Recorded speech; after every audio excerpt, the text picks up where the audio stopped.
భక్తుడొకడు నువ్వు నన్ను రక్షించి కాపాడు సుమా అన్నాడు. ఏమీ తెలియని అమాయకపు భక్తుడు. అలాగే ఉంది శివలింగం. బయటికి వచ్చి మళ్ళీ చెప్పాడు, నేను చెప్పింది విన్నావా, నిన్ను నమ్ముకుని వచ్చాను తండ్రివని, చెయ్యాలి సుమా అన్నాడు. అలాగే ఉంది శివలింగం. విన్నాడా అని అనుమానం వచ్చింది. లోపలికి జనం వెళ్తున్నారు వస్తున్నారు, నేను చెప్తున్నాను విన్నాడంటావా, ఓ చెవిటి మల్లమ్మా విన్నావా అన్నాడు. వెంటనే బాబాయ్ వీడు ఇంకో మాట అనకుండా తీర్చేద్దామని ఆ కోరిక తీర్చేసేట. అప్పటి నుంచి ఇప్పటి వరకు చెవిటి మల్లమ్మ అన్న బాబాయ్ విన్నాను రో అంటట.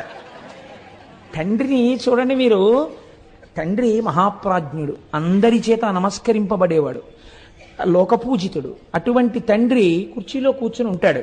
ఆయనతో మాట్లాడడానికి పెద్దలైన వారు వచ్చి గదిలో కూర్చుని ఉంటారు. వాళ్ళతో మాట్లాడుతుంటాడు. ఓ 3 ఏళ్ల మనవడు, వాడికి ఏం తెలియదు, వచ్చి తాతగారండి తాతగారండి అంటే, లేకపోతే కొడుకు అనుకోండి పోని, నాన్నగారండి నాన్నగారండి నాన్నగారండి అని పిలుస్తాడు.